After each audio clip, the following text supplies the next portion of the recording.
Depuis le 7 avril, les abonnés de Netflix suivent le destin de Farah, journaliste en pleine ascension qui se voit bouleversée par les déboires de son frère devenu la proie d'un baron de la drogue. Épaulée par sa famille, elle tente de mettre tout en œuvre pour sauver son cadet.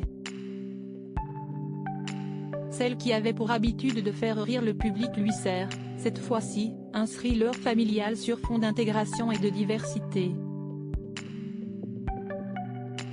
Cependant depuis quelques jours, certains internautes ont accusé la scénariste de véhiculer des clichés sur la communauté maghrébine.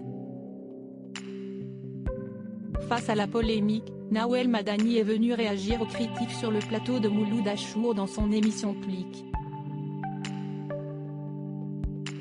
Lorsque le présentateur lui a demandé quel était le reproche le plus blessant qu'elle ait reçu, l'humoriste belge lui a répondu « C'est quand tu entends que tu as stigmatisé davantage. Mon intention était noble. Je voulais parler des meufs de quartier qui se battent », a-t-elle déclaré. J'ai mis une femme voilée, rayonnante, une fille invalide. Les enfants de Yasmina qui sont en surpoids. J'ai casté des gens qu'on n'a pas l'habitude de voir à l'image, a poursuivi Nawel Madani qui souhaite prôner la diversité à travers Jusqu'ici tout va bien. En effet, au-delà d'avoir été critiquée pour avoir caricaturé des principes culturels, la créatrice de Jusqu'ici tout va bien s'est défendue contre les attaques concernant Paola Locatelli qui incarne Lina. Les internautes ont reproché à la comédienne d'incarner une jeune femme maghrébine alors qu'elle est d'origine capverdienne et italienne. J'ai envie de dire, on doit aussi montrer l'exemple.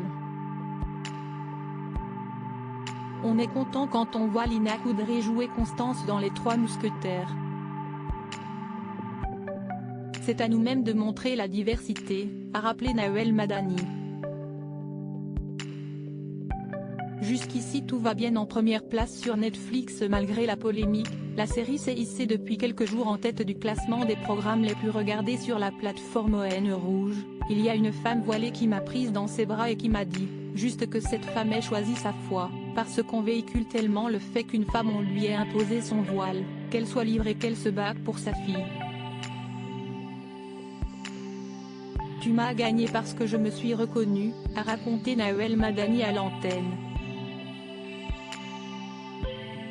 Distribué dans 190 pays et en 32 langues, Jusqu'ici tout va bien a aussi trouvé ses défenseurs sur Twitter qui ont tenu à rappeler le message que la réalisatrice a voulu faire passer au départ, mettre en valeur la sororité et ces femmes que l'on voit très peu à l'image, comme elle l'avait assuré sur le plateau de Quotidien ce vendredi 7 avril. Reste à savoir si les explications de la réalisatrice ont su convaincre cette partie du public hostile à la série. Article écrit en collaboration avec 6 médias.